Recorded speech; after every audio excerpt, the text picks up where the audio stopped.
Hi, welcome to Blindowl Outdoors. We hope you enjoy our channel, and if possible, could you please join our Patreon page? We really need your help. It's been a long, hard road. Thank you. Hi, welcome to our channel. Start my car up here, get the air con going again. Got an interesting video for you today. My name's Dan. I don't know if I said that. My name's Dan. I'm here in the Philippines on the Island of Bohol. I try to always say that. Might get old. Got an interesting video on knives that none of you have. None of you have any of these knives here. Maybe one or two of you will, but very few of you will have a knife like this. And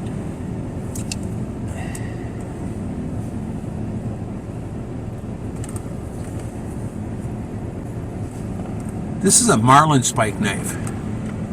This is an interesting one made by Camillus. I really like the Camillus company out of New York. I've got several other knives. My favorite knife is a 1945 USMC knife.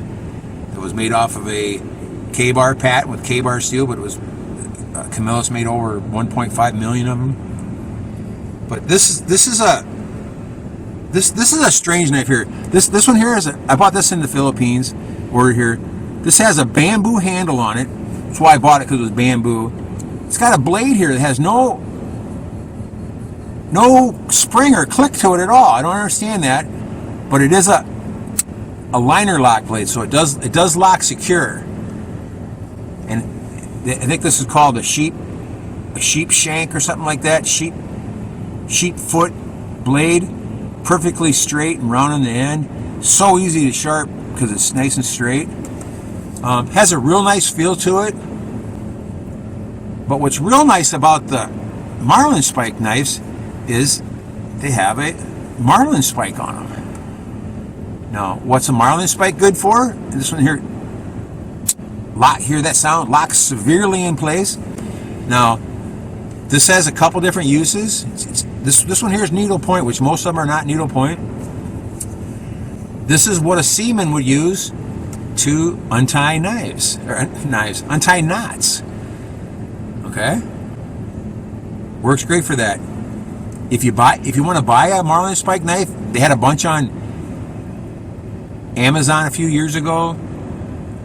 One of my friends, John in Minnesota, bought one, and they're absolutely crap because this joint right here is not strong enough. If you put any sideways pressure on it, his knives got loose and bent and broken up and stuff. They just weren't any good, and they wanted pretty good money for him too. Where this knife here is real strong, fantastic knife. It's got a little clip here that you push down for the spring, and then that will close. A lot of marlin spike knives have a lock in the center, but this one doesn't. So that way you can put it in your finger. The other thing a marlin spike is fantastic for is self-defense. You got a 3-inch needle. You know, if you had to use it,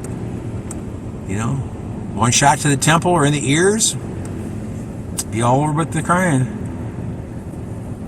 It's just probably just deep enough you might be able to touch a heart with it. I don't think it is, but in the ballpark. But marlin spikes are really cool. Okay, this is one I bought myself. Okay. The next one, this one's from the 1920s, and this one does have a spot in the center and the end, but it doesn't have the clip on it, the lock on it. This one's from Sheffield, New York.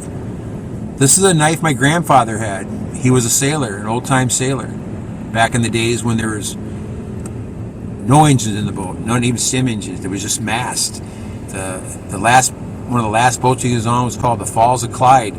It's a museum now by the Bishop Museum in Honolulu Harbor. It was completely redone. My grandfather in 1970 was the last man alive in the entire world that sailed on that boat. And the Bishop Museum flew him him and the family, and him and grandma and two people every year for 6 years, for a month in Hawaii, hotel, everything, so grandpa could make sure everything was authentic. He wrote a book about this thick on the boat, and he was just a kid. He was a kid when he was on it. He was a cabin boy, I believe, and eventually worked his way up to be a sewing guy. But pretty neat stuff. This is just really old. This is a super old one here. Now, my favorite one is this one right here. This is a Camillus knife, also from Camillus, New York. This is a marlin spike knife. I believe Camillus made the marlin spike knife for buck also. This looks exactly like the buck knife, but this one's stamped Camillus. It's got the same sheep foot blade, but it's real thick. Snap, hear that snap? Snaps in real hard. Absolute beautiful pocket knife. Okay. The guys, when they carried these, they usually had a string through the locking mechanism, so it was around their neck, and I think most of them usually stuck it in their pocket, so it wasn't swinging around. But what makes this knife so special? This has a marlin spike on it. Again, it doesn't lock in the middle, but listen to the snap. Snaps in tight on the thing. Now this one isn't needle sharp. This one's a little bit rounder tip, and that could be from use too. No, this was used by a merchant marine for his entire career. Our friend George, you've seen him in many of our videos. Our friend George, when he came to the Philippines, he walked up my driveway and said, "Hey, hello." Never saw him before, never heard of him before, never had an email from him before. Came down, we talked to him for a couple hours. He might have went out and got a burger or something like that later. A couple days later, we took him on a tour of the markets and stuff, and because he was shy, he was 63 or 65, I can't remember how old he was, retired from up by Boston, and he was a merchant marine from high school, and this is the knife that he bought when he joined the merchant marines. He had to have a knife on him, and this was the knife that he bought, and I took him to a party, to a Christmas party, and after the party he wanted to go home, back to the hotel, and he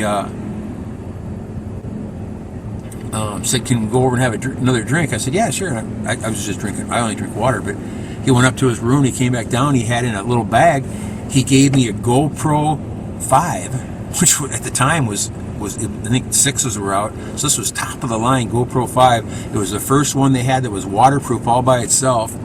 It had a stabilizing thing in it. He gave me a couple, the things they clip on and stuff, and that. So cool.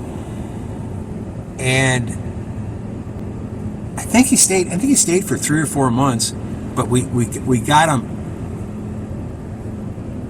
We went to the market so he could learn how to talk to people here and girls. He was so shy, and I just went around talking to girls for him, and said, "This, just strike up a conversation, George. Talk about the fish that they're selling, blah blah blah, and then make a point of looking at their hand. And if you don't see a ring, say, 'Oh, where's your wedding ring at?' Something like that." And they all smile and laugh, and they're all 18 to 30-year-old beautiful women, and all super friendly. They're so shy that make George confident, and he didn't realize it at the time, of course. And he put that button down and closes on it again. And a couple of days later, Marfie said, or in fact, it was as we were going through, I took Marfie and Shannon with us that day too. And Marfie said she knew a girl up in the mountains up by our friend Philip's house, and should we introduce her to George? And George, "Oh no, I can't meet somebody tomorrow or the next day. I just can't do it." I said, "Okay, I'll I'll have her come down to my house, George, and I'll do a video of her. And her name's Glenda. And I did a video with Glenda, kind of like an interview with Glenda about life, what she thinks about this and that. And I took it to George and watched it. He's like, holy shit, she's gorgeous, and I want to meet her.